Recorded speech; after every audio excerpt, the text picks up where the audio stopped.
शहर में मनमोहन पूरी ईमानदारी से अपना काम कर रहा था। वो सेठ के घर पर चौकीदार था और पूरी रात जागकर घर की रखवाली करता था। एक दिन रात के वक्त वहां कुछ चोर आ जाते हैं। वो चुपचाप सेठ के घर में घुसने की कोशिश करते हैं, लेकिन मनमोहन उन्हें देख लेता है। वो चिल्लाकर कहता है, ए, कौन है माँ? रुको, अभी मजा चखाता हूँ तुझे। चोर सेठ के घर पूरा प्लान बनाकर आए थे। मनमोहन के सामने सिर्फ एक आदमी था, जबकि उस चोर के बाकी साथी मनमोहन पर पीछे से हमला कर देते हैं। वो सबसे पहले मनमोहन का मुंह एक कपड़े से बांध देते हैं ताकि वो चिल्ला न सके। फिर वो उसे एक कुर्सी से बांधकर वहीं छोड़ देते हैं। मनमोहन खुद को छुड़ाने की बहुत कोशिश करता है, लेकिन वो उन चोरों को नहीं रोक पाता। चोर बड़े ही आराम से घर में घुसते हैं और घर का काफी सारा सामान चुराकर वहां से बाहर भी निकल जाते हैं। सेठ और सेठानी उस वक्त घर पर नहीं थे। वो एक पार्टी में गए हुए थे और रात को देर से घर आने वाले थे। चोरों को ये बात पहले से ही पता थी। चोरों को जाते देखकर मनमोहन पूरी ताकत लगाता है और आखिरकार वो रस्सी तोड़ देता है, लेकिन तब तक बहुत देर हो गई थी। चोर उसकी पहुंच से काफी दूर थे, फिर भी वो उनका पीछा करता है, लेकिन रास्ते में एक गाड़ी से उसकी टक्कर हो जाती है। हालांकि ड्राइवर के सही वक्त पर ब्रेक लगाने की वजह से उसे ज्यादा चोट नहीं आई। गाड़ी में वही सेठ और सेठानी थे जिनके यहाँ मनमोहन नौकरी करता था। सेठ मनमोहन को देखकर गुस्से से कहता है, अरे मोहन, तू यहाँ क्या कर रहा है? घर में कोई घुस गया तो? घुस गए साहब, घुस गए, चोर घुस गए और चोरी करके भाग भी गए। मैं उन्हीं के पीछे तो भाग रहा था। चलिए, वो ज्यादा दूर नहीं गए होंगे, गाड़ी से उन्हें पकड़ लेते हैं। क्या बकवास कर रहा है तू? तू तब क्या कर रहा था जब चोर घर में घुसे? तनख्वाह किस बात की देता हूँ मैं तुझे? साहब, मैंने रोका था उन्हें, उन्होंने मुझे बांध दिया था। कहानियां मत बना मेरे सामने। चोरों ने तुझे बांधा तो यहाँ कैसे पहुंचा तू? सच बता, तेरे साथ ही थे ना वो, और तू भी उसके साथ भाग रहा था ना? नहीं साहब, ये सच नहीं है। मैं तो... अरे आप जल्दी घर चलिए। हे भगवान, ना जाने क्या क्या ले गए होंगे घर से। और मेरी मानिए तो आप पुलिस भी बुलवा ही लीजिए, वही सिस्सा चुगलवाएगी अब तो, और शायद तभी हमारा सामान भी हमें वापस मिल पाए। मैं सच कह रहा हूँ, मेरा विश्वास कीजिए। सेठ मनमोहन की एक नहीं सुनता और उसे पुलिस के हवाले कर देता है। पुलिस मनमोहन को जेल में बंद कर देती है। पुलिस उसका फोन छीन लेती है। सुजाता भी उसका फोन नहीं लगने से बहुत परेशान हो जाती है, पर उसके पास इंतजार करने के सिवाय कोई दूसरा चारा नहीं था। मनमोहन का दोस्त कन्हैया भी उस वक्त गांव में नहीं था। छठ पूजा को सिर्फ 2 दिन रह गए थे। सुजाता किसी तरह प्रसाद के लिए राशन का इंतजाम करती है और जंगल से बांस की लकड़ी लाकर खुद अपने हाथों से पूजा के लिए टोकरी और सूप बनाती है। अब सिर्फ कुछ फल और ईख की जरूरत थी, लेकिन सुजाता के पास उन्हें खरीदने के लिए बिल्कुल भी पैसे नहीं थे। अमित सुजाता की मुश्किल अच्छे से समझ रहा था। वो पास के एक खेत से ईख चुराने की कोशिश करता है। खेत का मालिक उसे देख लेता है और उसे पकड़कर सुजाता के पास ले जाता है। सुजाता बहन, कहाँ हो? देखो तुम्हारा लड़का क्या कर रहा था। अरे बिरजू भैया, क्या हुआ? क्या किया इसने? मेरे खेत से गन्ना चुरा रहा था, रंगे हाथ पकड़ा मैंने इसे। माफ करना भैया, मैं समझाती हूँ इसे, आगे से ऐसा नहीं होगा। खेत का मालिक वहाँ से चला जाता है।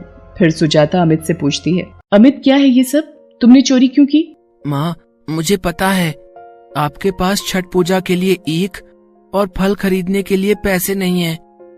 बाबा भी पता नहीं कहाँ है, तो मैंने सोचा। तो तुमने सोचा कि चोरी करके त्योहार मनाओगे? नहीं बेटा, ये बहुत गलत बात है। ऐसे छठ पूजा मनाने का कोई फायदा नहीं। तो क्या हुआ अगर हम बिना ईख और फलों के पूजा करते? पूजा में श्रद्धा की अहमियत सबसे ज्यादा होती है बेटा। हाँ माँ, आप सही कह रही हो, मुझसे गलती हो गई। मैं वादा करता हूँ दोबारा ऐसा कभी नहीं करूँगा। पर माँ, बाबा घर क्यों नहीं आ रहे? वो आ जाते तो हम ईख और फल भी खरीद पाते ना। सुजाता के पास अमित के सवाल का कोई जवाब नहीं था। वो खुद मनमोहन के घर न आने से दुखी थी। फिर छठ पूजा का पहला दिन आ जाता है। वो पूरे विधि विधान से व्रत रखती है और अमित भी हर विधान को उसके साथ पूरा करता है। सूर्य भगवान को अर्घ्य देने के साथ ही सुजाता प्रार्थना करती है, हे सूर्य भगवान, आप तो पूरे संसार का अंधेरा दूर करते हो। मेरे पति कहाँ हैं, कैसे हैं, मुझे नहीं पता। उनके बिना मेरा और मेरे बेटे के जीवन में भी अंधेरा छा गया है। कृपा कीजिए और उन्हें घर वापस ले आइए। उधर शहर में पुलिस मनमोहन के खिलाफ सबूत जुटाने की कोशिश में लगी थी, लेकिन उनके हाथ कुछ नहीं लगा।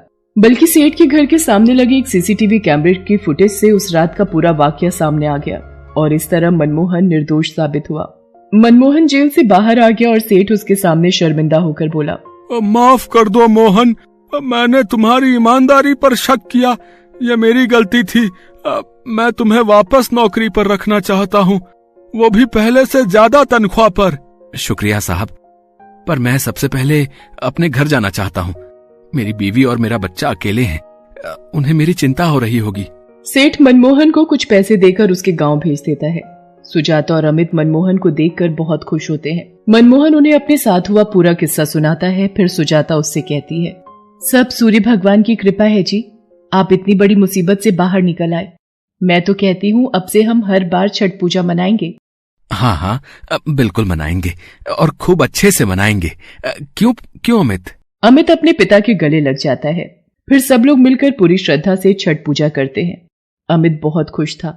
छठ पूजा मनाने की उसकी इच्छा पूरी जो हो गई थी, साथ ही अब उसने ईमानदारी के महत्व को भी समझ लिया था। यशोदा अपने पति मदन के साथ हरिपुर में रहती थी। मदन और यशोदा एक दूसरे से बहुत प्यार करते थे। यशोदा गर्भवती थी और 3 महीने का बच्चा उसके पेट में था। एक दिन मदन किसी काम से शहर जाने का बोलकर दोबारा वापस नहीं आया। एक दिन यशोदा को मदन का फोन आता है। यशोदा, मेरा इंतजार मत करना, मैं गरीबी में दिन नहीं काट सकता। मैंने एक अमीर लड़की से शादी कर ली है। अब मैं क्या करूं, कहां जाऊं? नहीं, मुझे अपने बच्चे के लिए जीना है। मुझे अपना पेट भरना होगा। मैं काम करूंगी, मेहनत करूंगी, अपने बच्चे को जीवन की सारी खुशियां दूंगी। यशोदा अपने आप से वादा करती है कि वो हिम्मत नहीं हारेगी। वो अपने बच्चे को सुरक्षित दुनिया में लाएगी और उसका पालन पोषण करेगी। यशोदा मजदूरी का काम करने लगती है। गर्भवती होने के बावजूद भी वो मकानों में ईंटें ढोने का काम करती है। जहाँ भी मजदूरी का काम मिले वो करती है। धीरे धीरे वक्त बीतता है। यशोदा पड़ोस में रहने वाली दाई माँ को बुलाती है। दाई माँ आती है और यशोदा एक बेटे को जन्म देती है, जिसका नाम वो वंश रखती है। अब यशोदा वंश को लेकर मजदूरी करने जाने लगी। वो वंश को एक चादर पर लिटाकर फिर काम करती और मजदूरी के पैसों से दूध का इंतजाम करती। एक दिन, यशोदा, बहुत आंधी और तूफान है, पूरी बस्ती डूब जाएगी, हमें ये झुग्गियां खाली करनी होंगी। चल जल्दी चल, नदी पार करके दूसरी जगह जाना होगा। इतने तूफान और बारिश में वंश को लेकर कैसे जाऊं? ये पन्नी लपेट देती हूँ इसे, ये ठीक रहेगा। तेज बारिश और तूफान में बस्ती के लोग बचने के लिए नाव पर दूसरी जगह पहुंचने लगे। बारिश का पानी बढ़ता ही जा रहा था। यशोदा भी एक नाव पर वंश को गोद में लेकर बैठी थी कि तभी, अरे ये क्या है? मगरमच्छ यहाँ कैसे? ये तो झपट रहा है। मेरे बच्चे को मुझे बचाना होगा। नहीं, मेरा बच्चा, ये हम दोनों को अपना शिकार बनाने की कोशिश कर रहा है। नहीं, हे भगवान। मगरमच्छ वंश को झपटना चाहता था, पर यशोदा उसके सामने से नहीं हटी। मगरमच्छ यशोदा के मुंह को दबोचना चाहता था, पर यशोदा ने एक डंडे से उसे हटाया। मगरमच्छ ने यशोदा के मुंह पर वार किया और यशोदा के मुंह पर गहरा जख्म हो गया, जिससे उसका चेहरा खराब हो गया, पर यशोदा ने अपने बेटे की जान बचा ली। धीरे धीरे दिन बीतने लगे। अब वो स्कूल जाने लगा था। एक दिन, माँ, कल मेरे स्कूल में पेरेंट्स मीटिंग है, सभी के मम्मी पापा आएंगे, तुम भी चलना माँ। ठीक है वंश, मैं तुम्हारे साथ चलूंगी। अगले दिन यशोदा वंश के साथ स्कूल जाती है। यशोदा के चेहरे को देखकर स्कूल के सारे बच्चे वंश का मजाक उड़ाने लगते हैं। वंश, ये तेरी माँ है, इनका एक कान कहाँ गया? और चेहरा भी कितना गंदा है। ये चेहरा ज्यादा मत देखो, नहीं तो रात में डरावने सपने आएंगे। चलो चलो यहाँ से। वंश गुस्से में घर आ जाता है। क्या हुआ वंश, तुमने अपनी टीचर से भी नहीं मिलवाया, ऐसे ही वापस आ गए? तो और क्या करता माँ, तुम्हारा ये बदसूरत चेहरा देखकर स्कूल के सभी बच्चे मेरा मजाक उड़ा रहे थे। आप मेरी माँ नहीं होती तो अच्छा होता। वंश गुस्से में अपने कमरे से चला जाता है। यशोदा रोने लगती है। वक्त बीतता है। वंश अब बड़ा हो गया था। कॉलेज की लड़की शीना वंश को चाहती थी। वंश भी शीना से प्यार करता था, इसलिए दोनों शादी कर लेते हैं। शीना यशोदा के चेहरे से नफरत करती थी। जब भी यशोदा उसके सामने आती, वो गुस्से में आ जाती थी।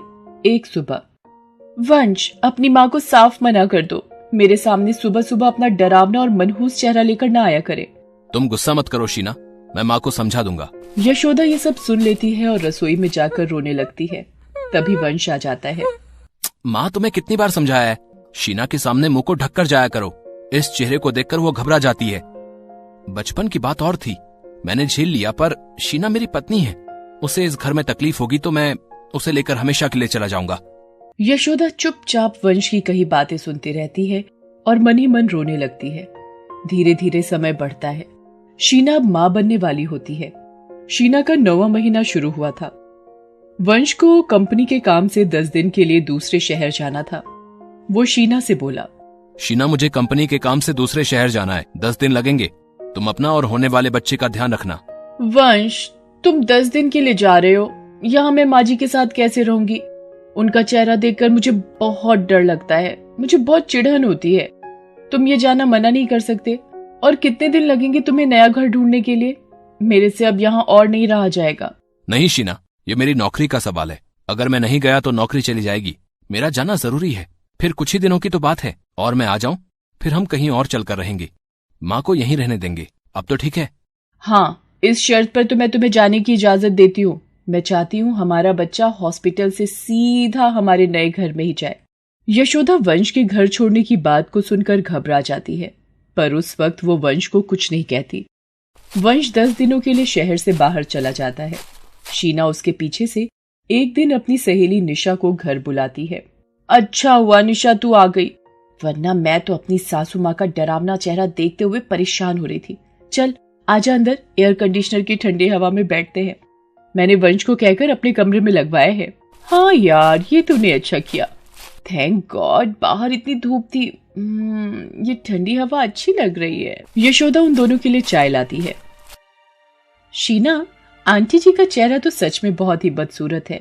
एक कान कटा हुआ, गाल वाला हिस्सा भी कटा सा है। आखिर इनका चेहरा ऐसा क्यों है? पता नहीं, वंश ने बताया था जब से उन्होंने होश संभाला तब से उन्होंने माँ जी को ऐसे ही देखा है। मैंने तो वंश को कह दिया है वो वापस आ जाए, मैं तो अलग घर में रहूंगी। थोड़ी देर बाद निशा चली जाती है। रात में शीना जब अपने कमरे में सो रही होती है तभी एसी में आग लग जाती है। शीना गहरी नींद में होती है, उसे होश ही नहीं होता। धीरे धीरे आग पर्दों तक फैल जाता है। आग जब फैलने लगती है, शीना अचानक से उठती है और बचाओ बचाओ चिल्लाने लगती है। बचाओ बचाओ, आग, माँ जी मुझे बचाओ। रुको बहू, तुम चिंता मत करो, मैं तुम्हें कुछ नहीं होने दूंगी। तुम और तुम्हारा होने वाला बच्चा मेरे वंश की जिम्मेदारी हो। आग बढ़ जाती है और कमरे के दरवाजे तक पहुंच जाती है। यशोदा एक कंबल ढूंढती है और किसी तरह आग से निकलकर शीना तक पहुंचती है। शीना, ये कंबल को अच्छी तरह ओढ़ लो, मेरे होते हुए तुम्हें कुछ नहीं होगा। माँ जी, मेरे बच्चे को कुछ हो गया तो? कुछ नहीं होगा, मुझ पर विश्वास करो। आग कमरे के बाहर पहुंच चुकी थी। बड़ी मुश्किल से यशोदा शीना को बचाकर बाहर निकल रही होती है। जैसे ही वो शीना को घर के बाहर करती है तब तक उसके खुद के कपड़े आग की पकड़ में आ चुके होते हैं। बाहर खड़े लोगों ने फायर ब्रिगेड को बुला लिया था, पर तब तक बहुत देर हो चुकी थी। यशोदा का शरीर आग की चपेट में आ चुका था। यशोदा और शीना को कुछ लोग अस्पताल ले जाते हैं। शीना एक बेटे को जन्म देती है। यशोदा जली हुई हालत में थी, फिर भी वो डॉक्टर से पूछती है, डॉक्टर, मेरी बहू कैसी है? वो बिल्कुल ठीक हैं। उन्होंने एक बेटे को जन्म दिया है। वंश को जब ये खबर मिलती है वो सीधा हॉस्पिटल पहुंचता है। शीना, तुम ठीक तो हो ना? हमारा बच्चा, भगवान का लाख लाख शुक्र है तुम दोनों ठीक हो। वंश, आज मैं अगर जिंदा हूँ तो सिर्फ माँ जी की वजह से। आज उन्होंने मेरी जान बचाई है, पर वो खुद आग का शिकार हो गई। क्या? माँ कहाँ है? डॉक्टर, मुझे उन्हें देखना है। देखिए मिस्टर वंश, आपकी माताजी का 80% शरीर आग में झुलस चुका है। बस वो आपका ही नाम ले रही हैं। माँ, हमने आपको हमेशा कोसा, बात बात पर दुख दिए, फिर भी माँ क्यों? मैंने आपको बहुत दुख दिए है माँ। वंश, तू मेरा बेटा है और एक माँ अपने बच्चे से कभी नाराज नहीं होती। मेरे पोते का चेहरा नहीं दिखाएगा आखिरी बार। माँ, ये आपका पोता, इसे नाम दो माँ। मेरा छोटा वंश, मेरा वीर। इतना कहते ही यशोदा ने आखिरी सांस ली। वंश और शीना माँ के इस बलिदान को देख फूट फूट कर रोने लगे। वंश माँ के साथ बीते पलों को याद करने उसी पुराने घर में जाता है। वहां उसे पता चलता है कि बचपन में मगरमच्छ से वंश को बचाते हुए यशोदा का चेहरा खराब हो गया था। ये सब सुनकर वंश माँ को याद करके रोने लगता है। माँ मुझे माफ कर दो, अपने बेटे को माफ कर दो। वंश और शीना यशोदा की याद में एक अनाथ आश्रम खुलवाते हैं जिसका नाम रखते हैं माँ।